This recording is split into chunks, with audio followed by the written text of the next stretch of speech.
Untuk seorang ibu bekerja itu dilema itu. Istilahnya pasti secara umum dilema ibu bekerja itu pasti banyak dirasakan oleh semua ibu-ibu. Ada saatnya ya lelah ya, karena kan kebayang dong Senin sampai, waktu itu saya malah Senin sampai Sabtu. Terus setelah itu saya pikir ini passion saya. Jadi ternyata usaha apapun menurut saya untuk yang di awal itu harus tergantung dengan passionnya. Karena memang yang selalu diingatkan dari suami saya, kerja itu untuk ibadah. Untuk insya Allah nanti keberkahan biasanya akan kita dapatkan. Dan apapun yang kebetulan memang saya amanah yang saya memang sudah terima di beberapa organisasi, saya memang orangnya totalitas juga. Pemirsa, tentang wanita kali ini, kami akan ajak Anda sejenak untuk menyimak sosok seorang Aisyah Setiawati. Di tengah kesibukan sehari-hari sebagai ibu rumah tangga, berkat kegigihannya dalam mengatur waktu, ia berhasil menciptakan karya-karyanya. Nah, inilah pemirsa House of Talita, rumah putih dan tempat berkreasi. Nama saya Aisyah Setiawati. Saya itu asli pisan orang Bogor, lahir di Bogor, terus dari SD juga SD Pengadilan 2, SMP Negeri 4, SMA Negeri 2. Nah, kuliahnya juga di Bogor, di Universitas Pakuan, ambil jurusan akuntansi. Kalau yang mengenal saya SMP, SMA mungkin ya katanya saya termasuk sosok yang agak diam gitu.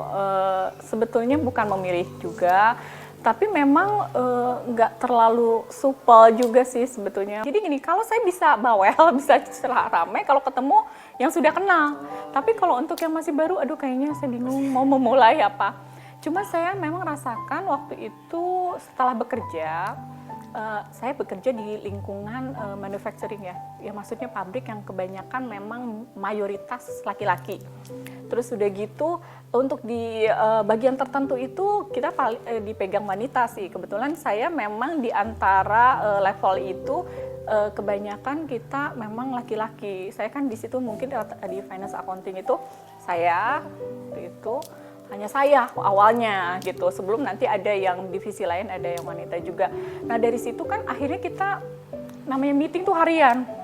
Terus udah gitu kita, kebetulan saya waktu itu dikasih untuk penugasan di dokumen controller. Jadi betul-betul pabriknya itu dari awal itu nggak pernah punya ISO, saya ingat. Jadi saya tuh benar-benar training dari awal untuk ISO tahun 9000 ya waktu itu, ISO 9000. Jadi memang akhirnya bertemu dengan banyak orang dan berinteraksi. Nah dari situ kan akhirnya kita memunculkan gimana caranya kita harus presentasi di depan orang.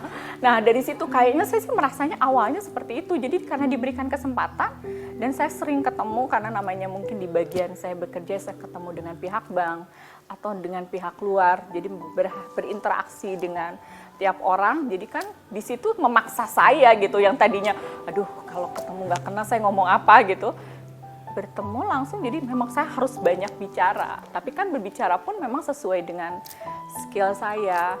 Saatnya ya lelah ya, karena kan kebayang dong Senin sampai, waktu itu saya malah Senin sampai Sabtu kita bekerja. Terus udah gitu di sisi lain juga kan tetap rutinitas sebagai ibu rumah tangga itu 24 jam loh sebetulnya. Jadi walaupun mungkin saya di kantor, tapi kan saya harus monitor terus. Jadi ada perlu me time sebenarnya untuk seorang ibu, seorang wanita itu me time itu menurut saya perlu. Nah kira-kira apa nih me time-nya yang bisa, kalau saya sih waktu itu cukup dengan mungkin namanya orang kerja kan memang agak padat juga sih jamnya, tapi setidaknya dalam seminggu ini gimana caranya kita keluar hanya sekedar makan, karena dulu namanya kerja di pabrik kita dapat makan, jadi betul-betul kita memang selama 8 jam atau 9 jam kita memang lingkungan pabrik. Tapi paling saya gimana caranya sama suami dalam seminggu sekali itu ada waktu keluar setidaknya untuk ya refreshing aja sih. Dan satu lagi mungkin ya lupa, kalau yang punya teman, sahabat mungkin itu menjadi ajang itu me time juga. Walaupun mungkin kita ketemu cuma sebentar, hanya sekedar ngobrol, mungkin makan kayak gitu, itu menjadi satu obat sih menurut saya. Berawal sebagai karyawan di sebuah pabrik dan seorang ibu rumah tangga, ternyata ibu yang satu ini memang piawai dalam memanage arti kesempatan. Nah, lalu bagaimana kira-kira kalau soal kehadiran momongan? Apakah cukup ngerepotkan? Tidak ya? Kita akan sama-sama dengar penuturannya. Waktu anak pertama, nah ini dia banyak cerita waktu anak pertama karena terkadang ya mungkin kita juga kurang paham ya dulu ya. Ternyata anak pertama yang kita kan perkirakannya kita sudah semaksimal mungkin untuk mengasuh. Kebetulan saya waktu itu dibantu juga oleh nenek saya, ada mertua saya. Kebetulan mertua saya kan dekat. Jadi memang waktu itu saya masih belum mempercayakan itu ke orang lain kayak gitu. Terus udah gitu ternyata anak pertama ini banyak cerita. Kok ternyata sering sakit. Jadi waktu itu saya sempat malah mau resign itu. Saya ingat banget saya kerja baru berapa tahun mau resign, tapi ternyata waktu itu alhamdulillah ada pertimbangan, mungkin kantor ingin mempertahankan saya sampai akhirnya saya bisa melewati masa-masa seperti itu sampai akhirnya anak saya 2. Terus udah gitu waktu itu juga akhirnya saya pindah rumah di rumah ini. Saya setelah anak saya umur 2 tahun barulah nih akhirnya masa kita dari itu ya, pernikahan kan setidaknya semua dari nol kalau saya. Ini saya ya. Saya dari nol ya, kita nggak punya apa-apa gitu. Akhirnya kita merintis gimana caranya ya ini kita punya rumah. Terus anak setelah 2 tahun baru tuh kita bisa punya gitu. Jadi kita bisa lebih mandiri lagi. Nah dari situlah saya mulai membuka untuk kita mencoba bantuan orang lain untuk mengasuh juga. Tapi ternyata kalau memang insya Allah kita dengan niat yang lebih baik ya, terus kita kira-kira kita ada referensi juga, kita dapat juga ada orang yang berkenan dan malah menjadi kayak semacam satu keluarga.